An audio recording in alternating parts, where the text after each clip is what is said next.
بھول بھلیاں تیری گلیاں از قلم فائزہ افتخار ایپیسوڈ 12۔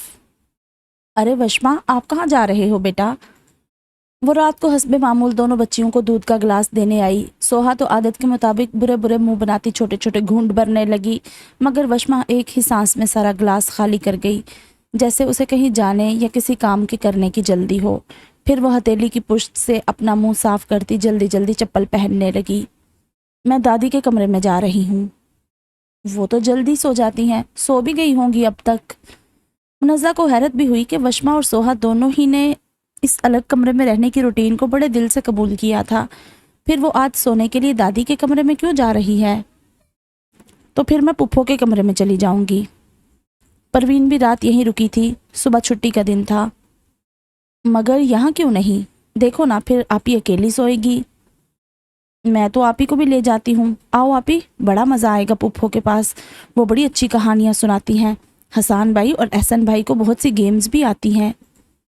منزہ نے سوہا کو دیکھا، وہ نیم رضامند نظر آ رہی تھی۔ اسے گھبراہٹ نے آن گھیرا۔ پروین کے پاس اپنی بیٹی رات تک بھیجنے کا تصور ہی اسے پریشان کرنے لگا۔ نہیں بیٹا، آپ ہی کو رہنے دو، آپ جاؤ۔ کیوں ماما؟ اس کیوں کا جواب منزہ کے پاس نہیں تھا، یا شاید تھا مگر وہ جواب وشما سمجھ نہیں سکتی تھی۔ جاؤں ماما؟ سوہا نے بھی اجازت طلب نظروں سے اسے دیکھتے ہوئے پوچھا۔ منزہ نے الجھ کے اسے دیکھا۔ سوہا کی آنکھوں میں وہاں جانے کی خواہش سے زیادہ اس سوال کی جواب کی کھوج زیادہ جھلک رہی تھی جو سوال وشما نے کیا تھا۔ پروین سے اس کی وابستگی اس نوعیت کی نہیں تھی کہ وہ اس کے پاس جا کے سونے کے لیے مچل جاتی، مگر ماں کے تذبذب نے اس کے اندر تجسس جگا دیا تھا۔ وہ تھی ہی ایسی، ہر اس بات پہ اڑ جاتی جس کے لیے منع کیا جاتا۔ نہیں بیٹا، آپ اپنے کمرے میں ہی سو۔ وہ اس کا تکیہ درست کر کے رکھنے لگی۔ مجھے اکیلے میں نیند نہیں آئے گی، میں ہوں نا تمہارے پاس، جب تک تم سوتی نہیں میں یہی رہوں گی، اور جب میں سو جاؤں گی تب تو آپ چلی جائیں گی نا، مجھے اکیلے میں ڈر لگے گا ماما۔ اپنا تکیہ اور چادر اٹھا کے باہر نکلتی وشما دروازے کے پاس تھم گئی۔ ماما، آپ ہی کو میرے ساتھ آنے دینا، پپھو کے ساتھ سونے میں مزہ آتا ہے، سچی۔ نہیں وشما، آپ جاؤ۔ منزہ کے سختی سے کہنے پہ وہ چپ چاپ باہر جانے لگی۔ وشما جا سکتی ہے تو میں کیوں نہیں؟ سوہا احتجاجاً چلائی۔ تم اتنی چھوٹی نہیں رہی سوہا کہ یہ جان نہ سکو کہ وہ وشما کی پپھو ہیں، صرف وشما کی پپھو، تمہاری نہیں۔ منزہ کو یہ الفاظ بے بسی کی آخری حد تک جاتے ہوئے کہنے پڑے۔ دروازے کے قریب جھک کر نیچے سے اپنا گرا ہوا تکیہ اٹھاتے ہوئے وشما نے یہ بات سنی اور حیران رہ گئی۔ صرف میری پپھو؟ پتہ ہے مجھے ماما، مجھے سب پتہ ہے۔ سوہا اچانک ہی منزہ کو بہت بڑی بڑی محسوس ہوئی۔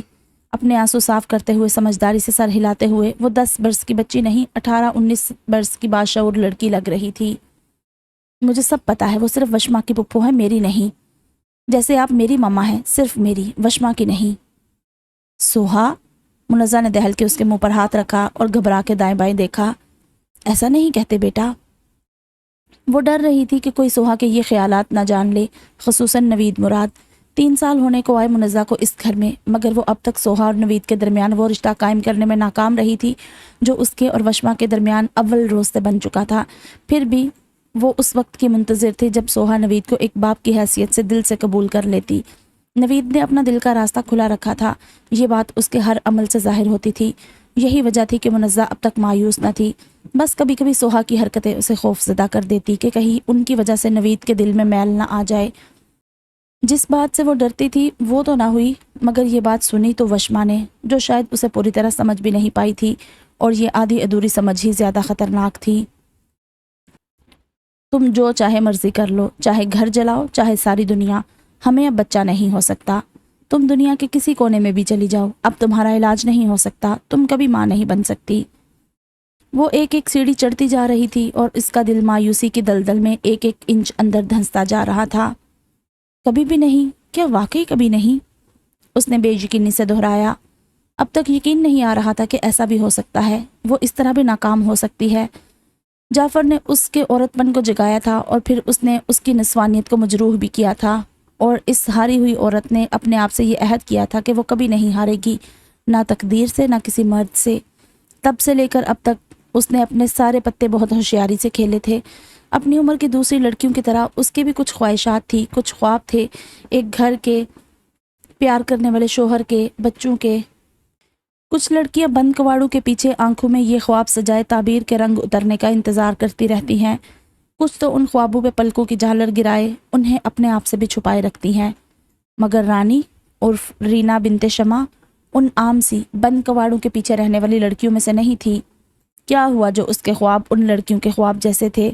وہ تھی تو چباروں پہ بسنے والی لڑکی، جس کے خواب عام بھی ہوں تو تعبیر پا لینے کا ڈھنگ عام لڑکیوں سے جدا ہوتا ہے۔ اس نے اپنے خوابوں میں رنگ بھر لینے کی خود ٹھانی اور اصغر کی جانب قدم بڑھایا۔ شوہر ملا صرف اور صرف اس کا ہو کر رہنے والا، گھر ملا کسی دوسرے کی شراکت اور مداخلت سے 100% محفوظ، مگر یہاں تک آ کے وہ ہار ہی بیٹھی۔ وہ ماں نہیں بن سکتی تھی، اپنا تیسرا خواب پورا ہوتے نہیں دیکھ سکتی تھی۔ ماں ایسا کیوں ہوا میرے ساتھ؟ مہینوں بعد کبھی شمع خود اس سے ملنے آ جاتی ہو تو آ جاتی ہو، مگر شادی کے 6 سال گزرنے کے بعد خود رینا نے پہلی بار شمع کے گھر کی سیڑھیاں چڑھی تھی۔ چل بس کر اب، رو رو کے آنکھیں گلا لی ہیں۔ شمع تھی تو بہرحال ماں، اس کی بکھری بکھری حالت دیکھ کر اس کا کلیجہ منہ کو آنے لگا۔ 2 دن پہلے ہی اصغر نے اسے اس روح فرسا حقیقت سے آگاہ کیا تھا، اور تب سے لے کر اب تک نہ اس کے آنسو تھمے تھے نہ پلک لگی تھی۔ آنکھیں من بھر کی ہو کے لال بوٹی ہو رہی تھی، رنگت پیلی پھٹک۔ کیا حال بنا رکھا ہے اپنا، سودائن لگ رہی ہے۔ کوئی دیکھے گا تو کیا کہے گا کہ شمع کی بیٹی، اور اتنی میری کوئی بیٹی نہیں ہوگی۔ اس نے ماں کی بات پوری سنے بغیر یاسیت سے کہا، تو تجھے کیا فکر، تجھے کون سا اسی نے کما کر دینا ہے تو نے کھانا ہے؟ شمع نے بے فکری سے کہا، تو نے صحیح عمر میں صحیح فیصلہ کر لیا اور اب عیش کر رہی ہے۔ مجھے تو تیرا فکٹا باپ ملا بھی تو تب جب اور کچھ ملنے کی امید ہی نہ رہی تھی۔ شمع نے ہلکا سا کہکہا لگا کے خود اپنا مذاق اڑایا۔ 40 سے اوپر کی ہو گئی تھی میں، اور تو میری بڑھاپے کی اولاد اور میرے بڑھاپے کا آسرا۔ اسی لیے میں سال کے سال تیرے باپ کی برسی پہ ختم دلا دیتی ہوں کہ اور کچھ دے کر مرا ہو یا نہ مرا ہو، چلو باقی کے دن کٹانے کے لیے ایک بیٹی تو دے دی۔ میری کوئی بیٹی؟ خلا میں مرکوز آنکھیں اس کی غائب الدماغی کو ظاہر کر رہی تھی، اور سرگوشی کی صورت ایک ہی بات کی تکرار اس کی ذہنی کیفیت کی نشاندہی کر رہی تھی۔ اب کہ شمع نے ذرا تشویش سے اسے دیکھا، ہو جاتا ہے رانی، کبھی کبھی ایسا بھی ہو جاتا ہے، بتھیری عورتوں کے گھر اولاد نہیں ہوتی، مگر وہ سب اسے تیری طرح جی کا جنجال نہیں بنا لیتی۔ اچھا یہ بتا، اصغر کچھ کہتا ہے؟ اصغر؟ اس کی آنکھوں میں کچھ ہوش کی رمق نظر آئی۔ ہاں اصغر، وہ کیا کہتا ہے؟ وہ کہتا ہے مجھے کبھی بچہ نہیں ہوگا، چاہے میں کہیں سے بھی علاج کروا لوں، میں کبھی ماں نہیں بن سکتی۔ آئے ہائے، میرا مطلب ہے کہ کیا وہ بچے کے لیے باتیں سناتا ہے، تانے دیتا ہے، رونے روتا ہے اس بات کے؟ نہیں، اسے بچہ نہیں، صرف رینا چاہیے۔ وہ تلخی سے مسکرائی۔ بس پھر مسئلہ کیا ہے؟ مسئلہ یہ ہے کہ رینا کو بچہ چاہیے، اسے صرف اصغر نہیں چاہیے۔ وہ دھاڑی، تو اپنے کرتوتوں کے پیچھے خود کو برباد کرے گی رانی۔ شمع نے گھرکا، پرانی لائن پہ آنے کے قابل تو رہی نہیں۔ 7 سال گھر کے اندر بیٹھ کے تو نے خود کو گھن لگا لیا ہے۔ اب تو بیگم صاحبہ بن سکتی ہے، باجی جی بن سکتی ہے، میم صاحب بن سکتی ہے، مگر وہ نہیں بن سکتی جو تو تھی اور تیری ماں ہے۔ اس لیے تیرے لیے یہی غنیمت ہے کہ اصغر کی جان کو چمٹی رہ، چاہے تجھے وہ چاہیے یا نہیں، لیکن تیری حرکتیں بتا رہی ہے کہ تو اس آخری اور اکلوتے سہارے کو بھی ہاتھ سے گوائے گی۔ شکر نہیں کر رہی کہ اسے اولاد کی نہیں تیری پرواہ ہے، الٹا ٹسوے بہا بہا کے اس کے دل میں بھی اولاد کی چاہ پیدا کر رہی ہے۔ کچھ اندازہ بھی ہے کہ یہ چاہ اس کے دل میں تو پیدا کر دے گی، پھر اس چاہ کو پورا کرنے کے لیے بچہ کیسے پیدا کرے گی؟ یہی تو میں پوچھ رہی ہوں، میں بچہ کیسے؟ وہ ماں کے ہاتھ تھام کے اس لجاجت سے بولی کہ شمع کا اس کو مزید پھٹکارنے کا سارا ارادہ دھرے کا دھرا رہ گیا۔ اپنا دل کہیں اور لگانے کی کوشش کر۔ وہ نرمی سے اس کے بال سہلاتے ہوئے بولی، میرا دل بچے میں اٹکا ہے، اس کے نرم نرم گالوں میں، سنہری بالوں میں، ننھی ننھی گلابی انگلیوں میں، ملائم ہونٹوں میں، چھوٹی چھوٹی کلکاریوں میں۔ مجھے راتوں کو اس کے رونے کی آوازیں آتی ہیں، دن کو ہنسنے کی۔ مجھے اس کے مننے مننے پیروں کے نشان زمین پہ نظر آتے ہیں، بس ایک وہ نظر نہیں آتا۔ وہ ماں کی گود میں منہ چھپا کے رو پڑی۔ بس اب اور نہیں رونا، ساری شکل خراب کر لی ہے رو رو کے۔ آج اصغر کو بچہ نہیں چاہیے کیونکہ وہ تیری شکل دیکھ دیکھ کے ہی راضی ہے، لیکن اگر یہ شکل ہی بد شکل ہو گئی پھر کیا ہوگا؟ اور کیا ہے تیرے پلے؟ اس کے اندر کی طوائف ماں پہ غالب آ گئی، جسے رنگ و روپ کی فکر زیادہ کھائے جا رہی تھی۔ ہاں کیا ہے میرے پلے، کچھ بھی تو نہیں؟ وہ یاسیت سے اپنی خالی گود کو تکنے لگی، پھر اچانک اسے کچھ یاد آیا۔ تم بتاتی تھی کہ مجھے تم نے بڑی منتوں مرادوں سے لیا ہے۔ ہاں عمر بھی تو اتنی ہو گئی تھی، مگر ڈاکٹر کہتے تھے ویسے مجھ میں کوئی نقص نہیں تھا، اگر اللہ کی مرضی ہوئی تو میری گود ہری ہو سکتی ہے، اور میں جانتی تھی میرے پاس وقت کم ہے۔ میں نے کوئی درگاہ نہیں چھوڑی، ہر جگہ چوکٹ پکڑ پکڑ کے اللہ میاں جی تک فریاد پہنچائی۔ میرے لیے بھی دعا کرو نا، اس نے منت کی۔ ہاں کروں گی، مگر تو وعدہ کر کے خود کو سنبھالے گی، ایسے بین نہیں ڈالتی پھرے گی۔ میں کروں گی دعا، دعا رنگ لاتی ہے۔ ہاں دعائیں ضرور رنگ لاتی ہیں۔ وہ ذرا مطمئن ہوئی، پھر اگلے ہی لمحے چونک گئی۔ اور بد دعائیں، کیا بد دعائیں بھی رنگ لاتی ہیں؟ چائے، مدیحہ نے جعفر کے سامنے بھاپ اڑاتا کپ رکھا۔ تم بھی پیو گی؟ دوسرا کپ اس کے ہاتھ میں دیکھ کے جعفر نے حیرت سے پوچھا۔ وہ رات کو چائے پینے کی عادی نہیں تھی۔ وہ مسکرا کے اس کے برابر بیٹھ گئی۔ سارا دن گرمی رہی، مگر مغرب کے بعد جو ٹھنڈی ہوائیں چلنا شروع ہوئی تو رات کے اس پہر تک آتے آتے موسم خاصا خوشگوار ہو چکا تھا، اور ٹیرس پہ بیٹھ کر باتیں کرنا اس سے بھی خوشگوار۔ مگر تم تو… آہستہ آہستہ آرڈر ڈال رہی ہوں آپ کی عادتوں سے ہم آہنگ ہونے کی۔ خود پہ جبر کرنے کی ضرورت نہیں ہے مدیحہ، اگر تمہیں زیادہ چائے پینا اچھا نہیں لگتا تو… نہیں جعفر، میں سچ کہہ رہی ہوں، مجھے آپ کے ساتھ بیٹھ کے چائے پینا اچھا لگ رہا ہے، اس نے سچے دل سے کہا۔ جب سے اس نے شک کی اینک اتاری تھی، جعفر اسے ویسا ہی لگنے لگا تھا جیسے شادی کے شروع کے دنوں میں لگتا تھا، اپنا اپنا سا، مہربان سا۔ اور جب سے اس نے اپنے رویے میں تبدیلی کی تھی، جعفر کو بھی اس سے کم ہی شکایت رہا کرتی تھی۔ اب ایسا نہ ہو کہ تم اتوار کو اپنے ساتھ ناشتہ کراتے ہوئے مجھے بھی پراٹھا کھانے پہ مجبور کرو، بلیو می، یہ میں نہیں کر سکوں گا، وہ ہنستے ہوئے کہنے لگا۔ مدیحہ بھی ہنس پڑی۔ نہیں نہیں، میں آپ کو مجبور نہیں کروں گی، آپ کہیں تو میں بھی ناشتے میں پراٹھا چھوڑ دوں؟ بس بس، اتنے بھی تابعداری اور پرفیکٹ قسم کی بیوی نہ بنو کہ میرے دل میں تمہارے جیسی 2-3 اور بیویاں پانے کی خواہش جاگ اٹھے۔ جعفر نے کہا لگایا اور یکدم چپ ہو کے اسے دیکھنے لگا۔ پہلے اس کی مذاق میں بھی کہیں ایسی بات پہ مدیحہ کا رد عمل شدید ہوتا تھا، مگر اب وہ کھل کے ہنس رہی تھی، جیسے اس کے مذاق کا لطف لے رہی ہو۔ وہ بھی ہلکا پھلکا ہو کے مسکرا دیا، سینے سے جیسے کوئی بھاری سل سرک گئی تھی۔ اندر سے آتی فون کی گھنٹیوں نے مدیحہ کو کہہ کے روکنے پر مجبور کیا۔ میں دیکھ کے آتی ہوں۔ وہ کپ رکھ کے اٹھی اور جعفر نے ایک بھرپور انگڑائی لے کر ستاروں برے آسمان کو تکا۔ چلو دیر سے ہی صحیح، اس گھر کو سکون تو ملا۔ اگر میں پہلے والی ڈگر پہ ہی ہوتا تو شاید مدیحہ کا وہ طرز عمل مجھے اتنا نہ کھلتا، لیکن جب میں سب کچھ چھوڑ چھاڑ چکا تھا، بڑی ہوتی بچیوں نے مجھے سنبھلنے پہ مجبور کر دیا، پھر میں زندگی کا ہر پل سوئی کے ناکے میں سے گزرتے ہوئے کیوں بتاتا؟ اسی لیے بھڑک جاتا تھا اس کی کسی بھی بات پہ۔ اچھا ہوا اسے میری ذات پہ اعتبار تو آیا۔ اس نے گہری سانس لے کر ٹیرس میں کھلنے والی کھڑکی کی طرف دیکھا۔ مدیحہ ریسیور اٹھا رہی تھی۔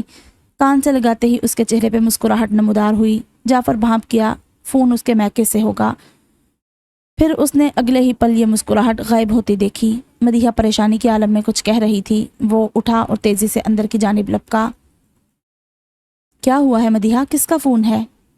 وہ خالی خالی نظروں سے اسے دیکھے گئی اور ریسیور کریڈل پر ڈال دیا۔ جعفر، وہ مکرم بھائی جان۔ کیا ہوا انہیں، ٹھیک تو ہے وہ؟ جعفر کا دل ڈوب گیا۔ مکرم سے لاکھ اختلافات صحیح، مگر وہ اس کی بہن کا شوہر تھا۔ اس کا دل بے معنی اندیشوں میں گر گیا۔ مدیحہ بتاتی کیوں نہیں ہو، گھر پہ سب خیریت ہے نا؟ مدیحہ نے لب دباتے ہوئے نفی میں سر ہلایا۔ جعفر کا دل ڈوب گیا۔ مکرم بھائی صاحب، اس نے پوچھنا چاہا، مگر چند کپ کپاتے الفاظ کے سوا کچھ نہ کہہ سکا۔ جعفر بھائی جان نے، انہوں نے… اچانک وہ جعفر کے سینے سے لگ کے پھپک کے رو دی۔ انہوں نے ایسا کیوں کیا جعفر، کیوں؟ انہوں نے اتنا بھی نہیں سوچا کہ اس سے ہمارے پورے خاندان پہ کیا اثر ہوگا؟ اچھی بلی سوجھ بوجھ ہونے کے باوجود انہوں نے یہ حماقت کی کیسے؟ وہ روتے ہوئے کہہ رہی تھی، اور کچھ سمجھ میں نہ آنے کے باوجود جعفر اپنے دل سے ایک بھاری بوجھ ہٹتے محسوس کر رہا تھا۔ کسی انہونی کے خدشے نے اس کے دل و دماغ کو آزاد کیا۔ اس نے ایک گہری اطمینان بھری سانس لی۔ کیا ہو گیا ہے مدیحہ، کیوں روتی چلی جا رہی ہو؟ بتاؤ تو صحیح، ہوا کیا ہے؟ کیا کیا ہے مکرم بھائی جان نے؟ انہوں نے مہتاب آپا سے نکاح کر لیا ہے۔ کیا؟ جعفر نے ایک جھٹکے سے اسے اپنے سینے سے الگ کیا۔ کیا بکواس کر رہی ہو؟ وہ اسے بے یقینی سے گھور رہا تھا اور اس کی زبان اس سے ان الفاظ میں مخاطب تھی جن سے بات کرنے کا وہ عادی نہ تھا۔ وہ اس عورت سے نکاح کیسے کر سکتے ہیں؟ میری آپا۔ وہ مٹھیاں بھینچتے ہوئے دروازے کی جانب لپکا۔ مدیحہ کا دل اچھل کے حلق میں آ گیا۔ یہ حرکت کرنے کی جرت کیسے ہوئی اس شخص کو؟ جعفر کا انداز تخاطب بھی بدل گیا۔ پہلے تو میں جا کے ابا جی سے پوچھتا ہوں۔ یہ ہے ان کا وہ اندھا اعتماد جو وہ بیٹے کی بجائے بتیجے اور داماد پہ کرتے رہے۔ اس کے بعد جا کے تمہارے بھائی کا گریبان پکڑتا ہوں۔ مجھے تو گلے میں پٹا ڈال کے ہانکتا ہوا لے گیا تھا کہ میری بہن کے ہوتے ہوئے تم نے ادھر ادھر نظر ڈالنے کی ہمت کیسے کی؟ اب میں ڈالتا ہوں پٹا۔ اتنا آسان نہیں ہے جعفر محمود باجوہ کی بہن پہ سوتن لے آنا، اور خاص طور پہ یہ جانتے ہوئے کہ جعفر کے گھر میں اس کی اپنی سگی بہن بھی ہے۔ اس نے جاتے جاتے دھماکے سے دروازہ بند کیا اور مدیحہ بے جان ہوتی ٹانگوں کے ساتھ ایک جانب گر گئی۔ اسے گزرے چند دن کسی خواب کی مانند لگ رہے تھے، کسی ایسے ڈرونے خواب کی مانند جو آغاز میں بے حد سہانا تھا مگر جس کا انجام اتنا ہی بھیانک۔ مہتاب آپا سے بات کروائیے، اس نے ٹھنڈے لہجے میں کہا، مگر مہتاب کے فون پہ آتے ہی اس کے لہجے کی یہ صفاق سے ٹھنڈک بھاپ بن کے اڑ گئی۔ مہتاب آپا، آپ کو شرم نہیں آئی ایسا کرتے ہوئے؟ دوسری جانب سے اس کی کھنکتی ہوئی ہیلو سن کے وہ پھٹ ہی تو پڑی۔ ارے مدیحہ، کیسی ہے تو؟ وہ اتنے نارمل انداز میں خیریت دریافت کر رہی تھی کہ مدیحہ کی جان جل گئی۔ مہتاب آپا، آپ نے جو یہ کیا آپا آپا لگا رکھی ہے؟ مہتاب نے بات کاٹ کر ٹوکا۔ کہاں کی آپا اور کیسی آپا؟ بھاوج ہوں اب تمہاری۔ انداز سراسر جی جلانے والا تھا۔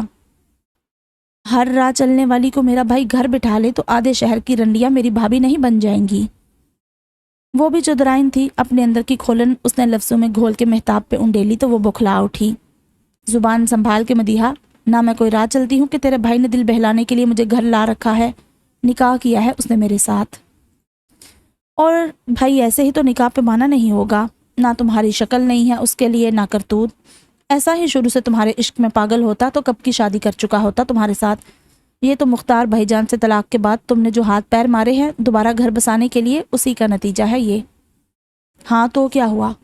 مہتاب کا لہجہ ایسی کڑوی کسیلی سننے کے بعد بھی نارمل ہی تھا۔ بیوہ یا طلاق یافتہ کو کیا دوسری شادی کا حق نہیں ہے؟ واہ آپا، جب تمہارے میاں نے ایک بیوہ سے شادی کی تو تم نے زمانہ نچا ڈالا۔ 3 لفظ سن کے ہی جان چھوڑی اس غریب کی۔ کیا اسے حق نہیں تھا دوسری شادی کا؟ اپنے حق تو بڑے یاد ہے تمہیں۔ غضب خدا کا، طلاق لیے دن ہی کتنے ہوئے ہیں؟ عدت بھی پوری کی یا نہیں؟ اپنے بھائی سے پوچھو جا کے، اسے سارا حساب یاد ہے۔ مہتاب نے پھر سے دل جلانے والے انداز میں کہا۔ دن گن گن کے گزارے ہیں اس نے میری عدت کے۔ وہ مدیحہ کے تیش سے جیسے حز اٹھا رہی تھی۔ شرم تو نہیں آتی ایسے اپنے کرتوتوں پر اتراتے ہوئے؟ عدت پہ بیٹھ کے ایک بال بچے دار آدمی کو انگلیوں پہ نچاتی رہی ہو۔ اچھا اب بس کر، بہت کہہ سن لیا تم نے۔ اچانک مہتاب نے اکتاہٹ بڑے انداز میں کہا۔ میں نے اب تک برا نہیں مانا کہ چلو غصہ آ ہی جاتا ہے، ساری برادری کو کوڑ چڑھی ہوئی ہے، تیرے پاس تو پھر بھی وجہ ہے، لیکن اب بس اور کچھ نہیں سنوں گی میں۔ چھوٹی ہے، چھوٹی بن کے رہ، اپنے اور میرے رشتے کا لحاظ کر۔ لحاظ؟ تم نے کیا تھا کسی رشتے کا لحاظ؟ میں نے کیا کیا ہے؟ اس کے بھول پن سے کیے گئے سوال پہ مدیحہ کا بے اختیار دل چاہا کہ وہ وہیں بیٹھے بیٹھے اس کا منہ نوچ لے۔ دیکھ مدیحہ، نہ بات بڑھانے سے کوئی فائدہ ہے، نہ مجھ سے بگاڑنے کا۔ میں اب تیرے بھائی کی بیوی ہوں، بیوی بھی وہ جس سے اس کا ڈھلتی عمر کا عشق۔ وہ ذرا سا ہنسی۔ ڈھلتی عمر کے عشق کا مطلب جانتی ہو؟ اس عمر میں ہوا عشق اتھرے سے اتھرے مرد کی مت مار کے رکھ دیتا ہے۔ سمجھو مکرم کی بھی مت ماری گئی ہے۔ اب اس عورت سے بگاڑنا کتنا نقصان دہ ثابت ہو سکتا ہے جو تمہارے بھائی کے سر چڑھی ہے، یہ تم خود سوچ لو۔ دھمکا رہی ہو مجھے؟ یاد رکھو مہتاب آپا، چور راستوں سے اندر آنے سے کوئی مالک نہیں بن جاتا۔ تم خود کو میری بھابھی سمجھنے کی غلطی مت کرنا، بلکہ اس خوش فہمی سے بھی نکل آؤ کہ تم بھائی جان کی منہ چڑی بیوی ہو۔ بیوی صرف وہی ہے جو سارے خاندان کی رضامندی سے ان کی زندگی میں شامل ہوئی تھی۔ تم لاڈلی ضرور ہو سکتی ہو، پسندیدہ بھی، مگر بیوی نہیں۔ ہم میں سے کوئی تمہیں وہ عزت نہیں دے گا جس کی تم خواہش کر رہی ہو۔ ایسی ہی بے وقت رہو گی۔ زیادہ سے زیادہ بھائی جان کی ڈھلتی عمر کے عشق کا سہارا ہوگا تمہیں۔ دیکھیں گے ڈھلتی عمر کے اس مت مار دینے والے اندھے عشق کا سہارا کب تک رہے گا۔ بڑا زہر اگل رہی ہو، تکلیف کیا ہے تمہیں؟ مہتاب نے چبھتے لہجے میں کہا۔ تمہارے بھائی سے ہی تو شادی کی ہے، تڑپ تو ایسے رہی ہو جیسے تمہارا قسم چڑا لیا ہو؟ مہتاب آپا، وہ چلائی، میرے بھائی بھلے درجن زنانیاں اور بیاہ کے لے آئیں، اس سے مجھے کیا فرق پڑتا ہے، تمہیں بھی نہیں پڑھنا چاہیے، مگر تم تو ایسے دہائیاں دے رہی ہو جیسے تمہاری بھاوج پہ نہیں خود تم پہ سوت آ گئی ہو۔ مدیحہ کی غیظ و غضب سے بری حالت تھی۔ اچھا ہاں، اب یاد آیا، وہ کوئی بھاوج ہی نہیں ہے، تیری نند بھی تو ہے۔ ہاں، اب سمجھ آیا تیرا کلسنا اور تڑپنا۔ مہتاب نے ایسے نکتہ ڈھونڈ نکالا جیسے اس سے پہلے تو وہ اس بات سے واقف ہی نہ تھی۔ تیرا مرد تو ویسے بھی کب کا رسیاں تڑا رہا ہے، بہنوئی کے نکاح پہ نکاح سے اسے چھوٹ بھی ملے گی اور دوسری شادی کا بہانہ بھی۔ یہ تو واقعی برا ہوا، سچی مدیحہ، مجھے اس کا تو خیال ہی نہ آیا۔ آتا تو تم نہ کرتی یہ شادی، مدیحہ نے استہزائیہ انداز میں کہا۔ کیا پتہ نہ بھی کرتی، مجھے کوئی تجھ سے بیر تو نہیں، مگر سچی بات ہے میرا اس طرف دھیان ہی نہیں گیا۔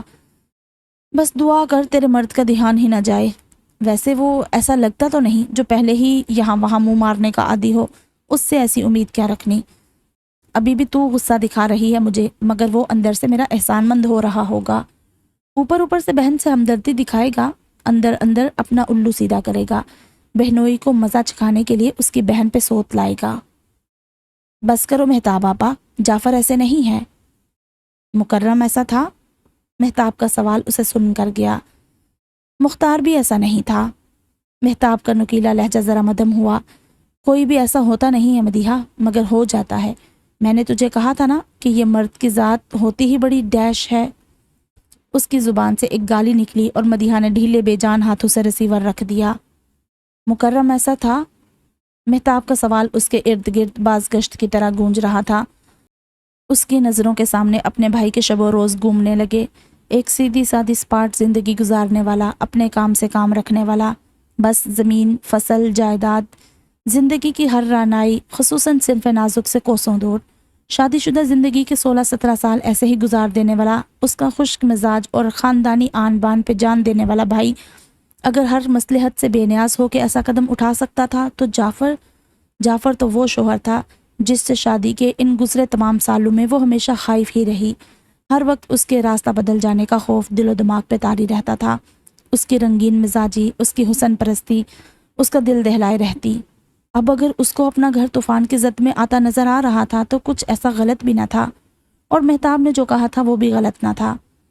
جعفر محمود کی مکرم باجوہ سے مخالفت اور کدورت کوئی ڈھکی چھپی بات نہ تھی، صرف بہن کے حوالے سے ایک محترم رشتے کا لحاظ تھا جو اسے حد میں رکھتا تھا، اور جب وہ رشتہ خود مکرم نے ہی بے اعتبار کر دیا تو کون تھا جو جعفر محمود کو لحاظ اور مروت جیسے لفظ یاد رکھنے پہ مجبور کرتا۔ کیا میری شادی شدہ زندگی میں سکون، اطمینان، بھروسے اور محبت کی عمر بس اتنی ہی تھی؟ گنتی کے یہ 4 دن؟ مدیحہ کا دل سوکھے پتے کی طرح کانپنے لگا۔ مکرم باجوہ کی مہتاب سے شادی اس خاندان کے لیے ایک بہت بڑا دھماکہ ثابت ہوئی۔ بہت سے لوگوں کی زندگیاں اس شادی سے زلزلوں کی زد میں آ گئی، جن میں سر فہرست خود مکرم باجوہ کی زندگی تھی۔ پتہ نہیں جذبات کی کس روح میں آ کے اس نے یہ فیصلہ کر تو لیا تھا، مگر اس کے ایسے نتائج بھگتنے ہوں گے اس کا اسے اندازہ نہ تھا۔ زیادہ سے زیادہ اسے بہن کی ازدواجی زندگی متاثر ہونے کا ڈر تھا، مگر مہتاب کے عشق کا خمار کچھ ایسا سر چڑھ کے بول رہا تھا کہ اس نے اس ڈر کو خاطر میں لانے کی ضرورت نہ سمجھی۔ جعفر کو جیسے وہ ہمیشہ سے بڑا بہنوئی اور بڑا بھائی ہونے کے ناطے روب میں رکھتا آیا تھا، سوچا اب بھی ایسا ہی ہوگا، لیکن جعفر کے مکرم کا لحاظ کرنے یا اس سے دبنے کی سب سے بڑی وجہ اس کی اپنی کمزوری تھی۔ سومیا سے اس کے سکینڈل نے جس طرح اسے خاندان بھر میں رسوا کیا تھا، اس کے بعد سے وہ نہ اپنے باپ کے سامنے سر اٹھا پا رہا تھا نہ مکرم کے۔ پرانا پاپی تو تھا نہیں، کچا چور تھا۔ پکڑے جانے کی خجالت نے اسے مکرم سے گریز کرنے پر مجبور کر دیا تھا، جسے مکرم روب میں آنا سمجھ رہا تھا، اور پھر اس کے تایا محمود باجوہ یعنی جعفر کے ابا کا اس پہ اندھا اعتماد، یہ سب جعفر کو دبنے پر مجبور کرتا تھا۔ اب جب محمود باجوہ کا ہی اپنے داماد اور چہیتے بھتیجے پہ اعتماد ڈاماڈول ہو چکا تھا تو کون سی چیز جعفر کو اس کا احترام کرتے رہنے پہ مجبور کر سکتی تھی؟ وہ کھل کے مکرم کے مقابل آ گیا۔ یہ صورتحال مکرم کے لیے غیر متوقع تھی۔ بیوی کے واویلے اور گریہ وزاری کے لیے وہ ذہنی طور پر تیار تھا۔ خاندان کے دیگر سرکردہ افراد کی جانب سے بھی ہلکی پھلکی لان تان کی توقع تھی، مگر اس محاذرائی کا تو اس نے سوچا بھی نہ تھا۔ اس کے اپنے والدین، بہن بھائی سب نے اس سے منہ موڑ لیا تھا۔